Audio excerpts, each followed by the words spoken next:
Didier Darcet, bonjour, merci d'être avec nous aujourd'hui. C'est moi qui te remercie. Il s'est passé quelque chose d'assez étrange il n'y a pas très longtemps sur les marchés, notamment pour les GAFA, enfin qu'on appelle les FANG, Facebook, Apple, Amazon, Netflix et Google, et Tesla.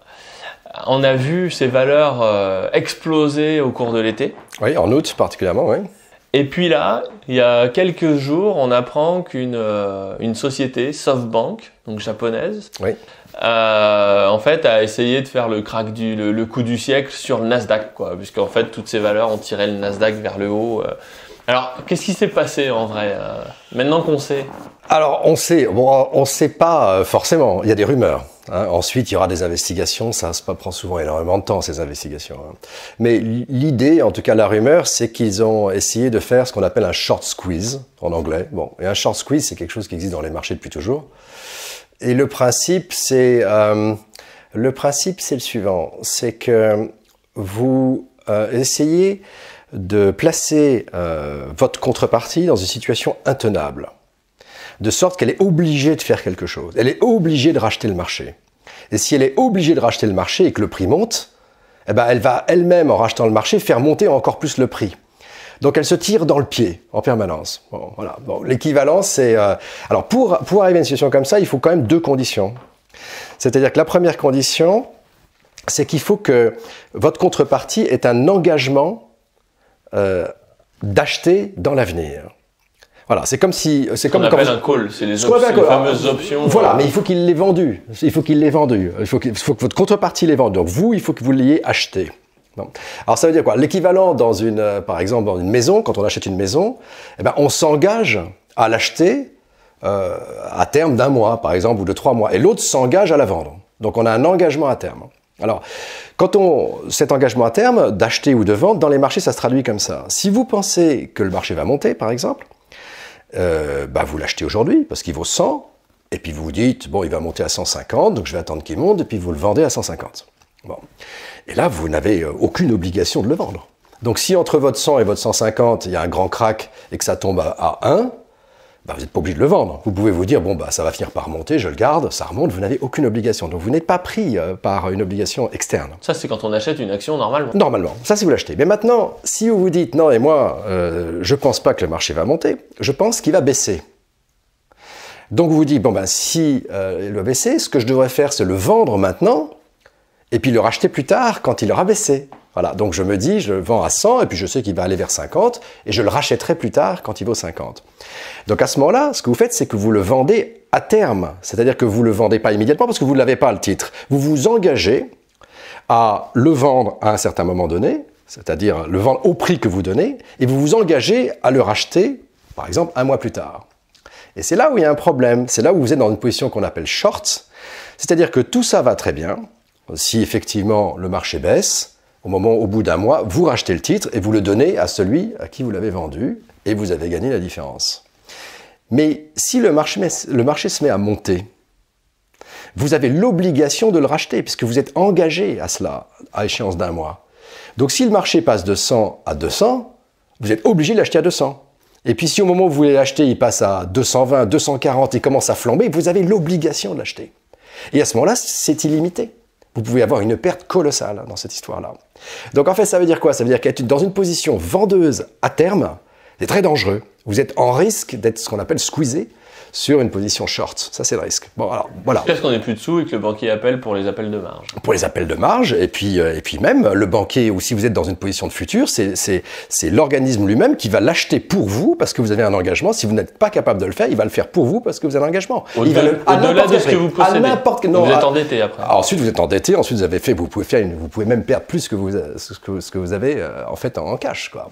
Dans un premier temps, Didier explique le principe de la vente à découvert. Pour résumer, en bourse, vous pouvez parier à la baisse comme à la hausse.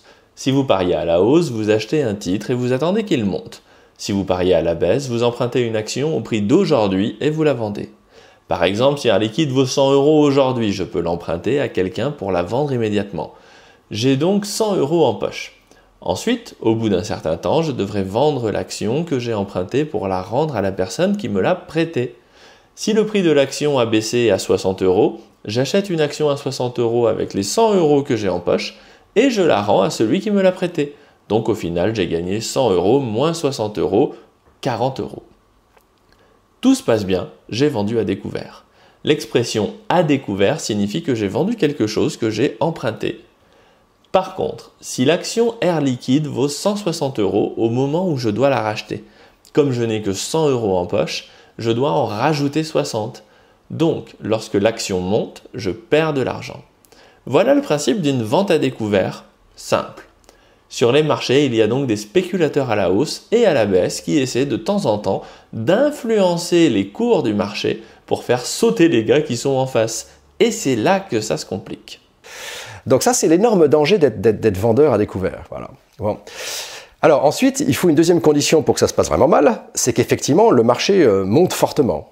Alors ça, c'est la deuxième condition. Alors, c'est très difficile dans des titres dont tu parles, parce que les titres dont tu parles ont des capitalisations boursières immenses. Donc pour les faire monter fortement, pour placer le vendeur dans une situation très délicate, vous ne pouvez pas juste acheter ces titres, parce qu'il y en a trop. Il faudra aligner des centaines de milliards. Bon, bah, je crois que SoftBank, il a peut-être 100 milliards ou 150 milliards, donc il ne peut pas aligner 300 milliards en achetant Apple ou je sais pas quoi, c'est pas possible.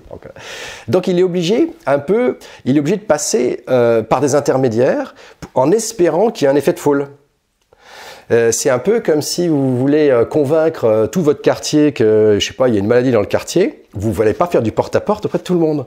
Vous allez en parler à votre médecin.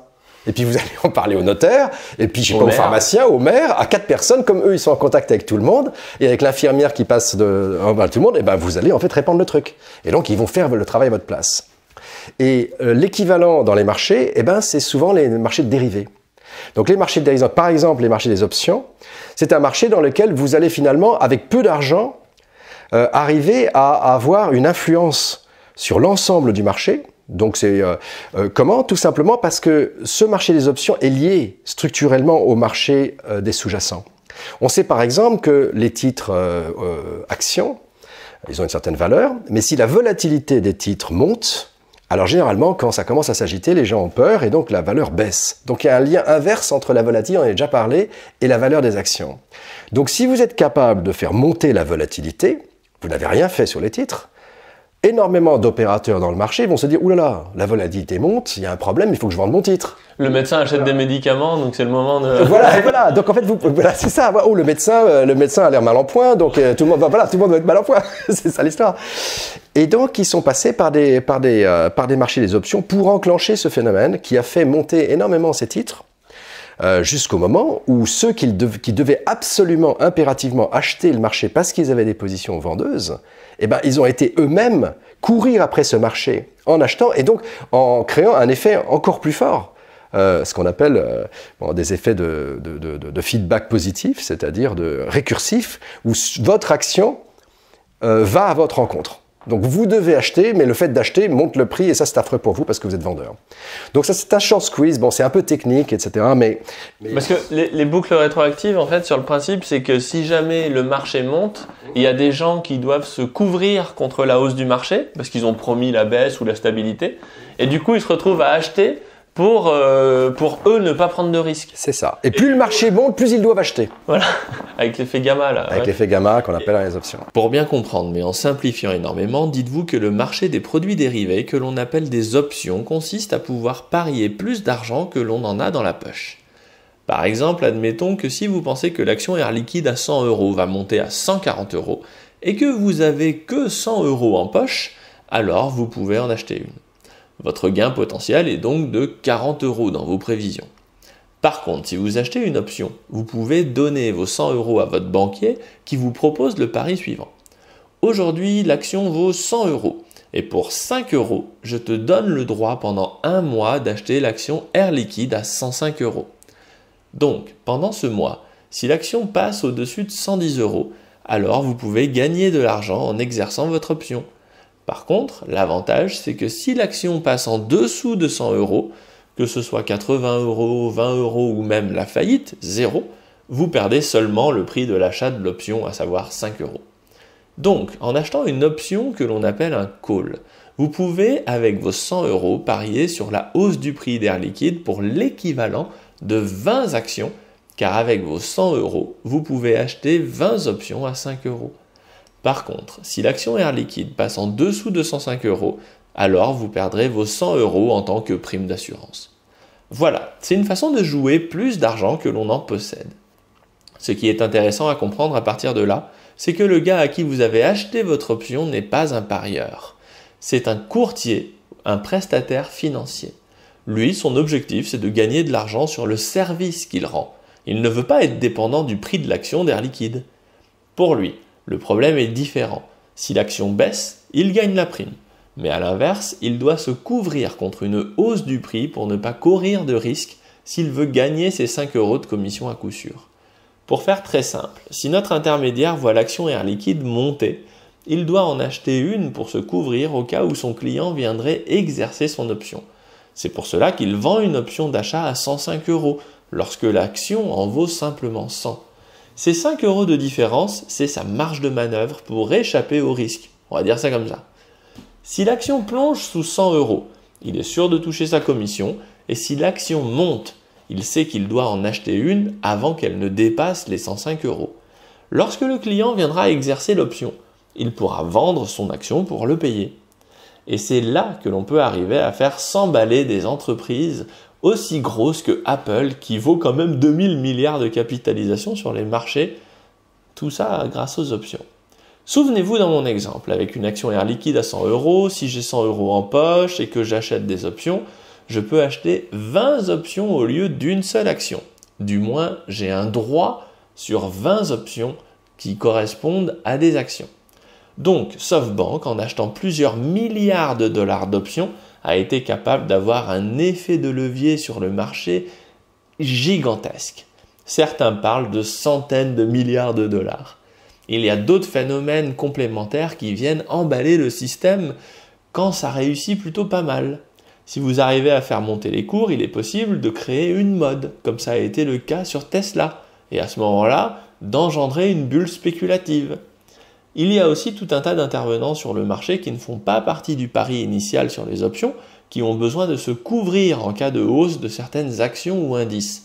Si vous mettez suffisamment de moyens et que la mayonnaise prend, vous pouvez réussir à déclencher cette vague d'achats supplémentaires. C'est ce qui s'est passé au mois d'août. C'est de cette façon que SoftBank a réussi à faire bouger les indices Nasdaq et même le S&P 500, qui représente pourtant le marché américain, soit à peu près 50% des bourses mondiales. C'est gigantesque et c'est là que le coup de SoftBank est impressionnant.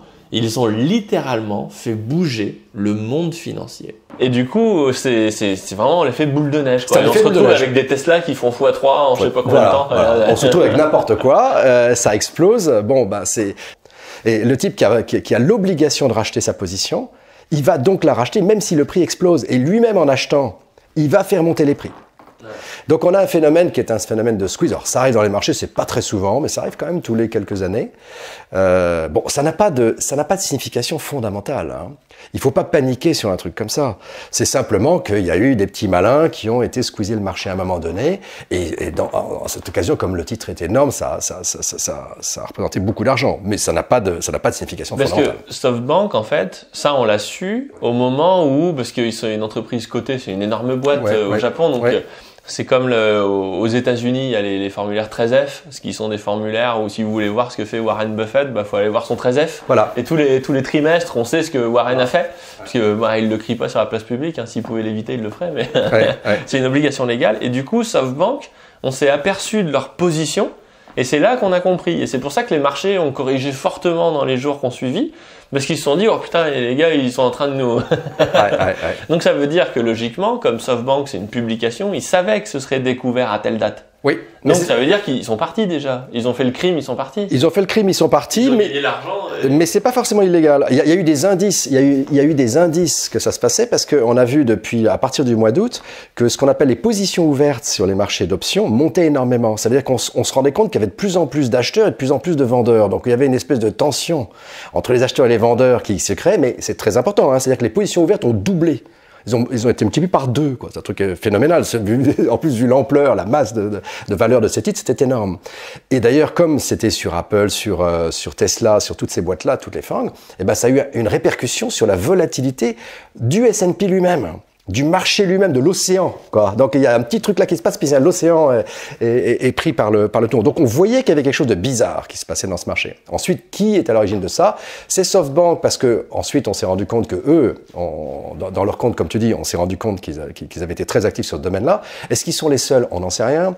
Est-ce que c'est illégal? A priori non. Peut-être oui, parce qu'il y a peut-être des déclarations à faire de prise de passion, mais c'est pas vraiment le problème. On savait déjà qu'il y avait quelque chose qui était en train de se produire, qu'il y avait des tensions qui étaient en train de monter. Alors après, il y a une question qu'on se pose, c'est-à-dire que on en discutait comme ça là en off tout à l'heure, et apparemment, je sais pas, ça peut être un coût de l'ordre du milliard de bénéfices. Voilà. Donc la question que tout le monde va se poser, c'est à qui ils ont pris ce milliard? Parce que le milliard, il est pas, voilà. Bah, ils l'ont pris au type qui avait vendu leur position à terme.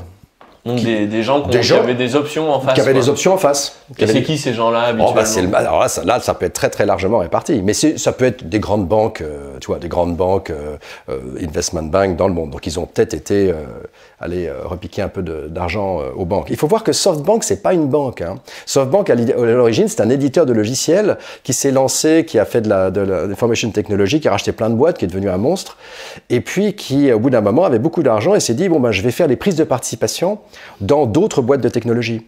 Donc au départ, ils ont démarré comme un fonds, quoi, un fonds de prise de participation dans d'autres boîtes. Et puis c'est devenu très important. Et maintenant, ils se comportent de plus en plus comme un hedge fund. Au lieu de faire des investissements stratégiques de long terme et macroéconomiques, etc., ils essayent de faire des coups. Et s'ils font des coups, c'est peut-être parce qu'ils ont un peu souffert l'année dernière. Ils avaient des prises de participation dans des boîtes qui se sont, évidemment, qui ont souffert. WeWork. Voilà, comme WeWork, etc. Et donc, il est possible, c'est ce qu'on dit, mais enfin, ça, c'est des rumeurs, que bon, ils avaient perdu pas mal d'argent. Ils se sont dit, bon, on va essayer de faire un coup à la hedge fund. Mais à l'origine, c'est pas un hedge fund.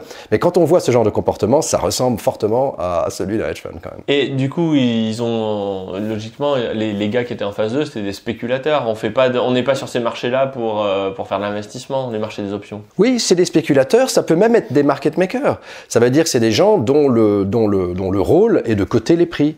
Et donc, si vous avez des clients qui appellent en disant « Donnez-moi le prix d'une option sur Apple ou sur Tesla », leur rôle, c'est de donner un prix. Alors, qu'est-ce qu'ils font? Ils donnent ce prix. Donc, l'autre achète l'option. Eux, ils la vendent. Donc, ils ont vendu l'option et donc, ils doivent couvrir leur risque. Donc, soit ils la revendent elles-mêmes, soit ce qu'ils font, c'est qu'ils achètent les titres en face pour hedger leur risque, si tu veux. Hedger, c'est couvrir. C'est couvrir. En fait, c'est couvrir leur risque. Mais évidemment, leur couverture de risque, ils doivent l'ajuster en permanence parce que les prix bougent.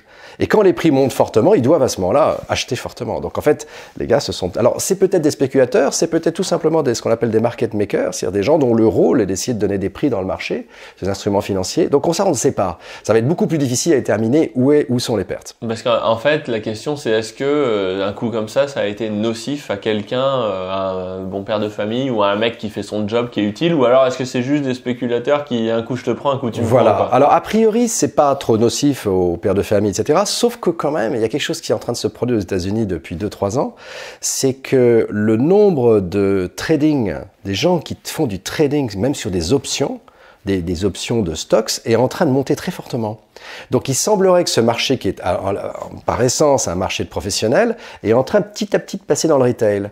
Et ça, c'est très dangereux parce que... Donc le retail, c'est le particulier. Le retail, c'est le particulier. Partir dans le particulier. Donc si les particuliers commencent à s'amuser, à boursicoter, bon, on peut boursicoter sur des titres qu'on connaît, mais commencer à boursicoter sur des options, sur des titres, etc., il faut quand même bien comprendre ce qui se passe, quoi. Parce que sinon vous allez vous faire tondre par SoftBank. Alors sinon, vous pouvez vous faire tondre très très méchamment. Donc, bon, j'espère qu'il n'y a pas eu trop de particuliers là-dedans. Il y a peut-être un indice qui montre que les particuliers commencent à s'amuser sur ce genre de marché aux États-Unis, et ça, c'est pas forcément une bonne chose. Oui, donc c'est ça, l'avertissement qu'on peut donner, c'est qu'en fait, quand vous achetez des actions pour les revendre, au pire, vous perdez que ce que vous avez mis. Absolument. Donc, toujours la même chose, hein, c'est l'argent dont on n'a pas besoin, etc., etc. Par contre, le marché des options, des futurs, des produits dérivés, c'est un marché de professionnels et très technique. Et on peut avoir des pertes illimitées. Et illimité, c'est-à-dire qu'on dit souvent le banquier vous appelle et puis il vous dit Jean, t'as plus d'argent, donc soit je clôture tout, soit tu en remets. Mais ça peut être pire que ça, il peut prendre la position pour vous. Et ce que font les professionnels du coup pour couper, c'est qu'ils se placent à l'inverse de ce qu'ils ont fait. Si je promets de racheter une option, je sais pas moi, mardi prochain et que je vois que c'est en train de grimper au ciel, et ben du coup je vais me couvrir en la vendant ou l'achetant en sens inverse. Et ça, les particuliers déjà ils pensent pas à le faire, c'est technique, et vous pouvez vous retrouver avec des dettes, mais monstrueuses sur le dos avec des conneries pareilles. Voilà. Donc du coup, on ne touche pas aux produits dérivés pour faire mumuse, quoi. Voilà. Et on ne touche pas aux produits avec des effets de levier, c'est ce qu'on appelle des effets de levier, c'est-à-dire qu'avec avec $1, vous pouvez faire semblant que vous en avez 100. Donc ça c'est très dangereux parce que ça s'appelle des effets de levier. En fait, un investisseur particulier doit investir, il ne doit pas spéculer. Donc, et spéculer, c'est se dire bon ben j'ai $1, ben je vais plutôt acheter une option qui me donnera le droit de faire des profits sur 100. Ok, mais si ça se passe mal, ça coûte très très très cher. Donc voilà, le levier est très très peu recommandé pour les particuliers. Ouais. Voilà. Donc pour SoftBank, a priori, c'est des gros financiers qui ont pris de l'argent à d'autres gros financiers. Voilà. C'est ce qu'on pense. Et qui s'amusent entre eux. Voilà, à leur façon. À leur façon, voilà. Didier, merci beaucoup. Si vous aimez mes vidéos, abonnez-vous et pensez bien à cliquer sur la cloche pour être notifié lorsque je publie de nouveaux épisodes. Et pour recevoir le guide de l'investissement de ceux qui y ont déjà réussi, inscrivez-vous ici.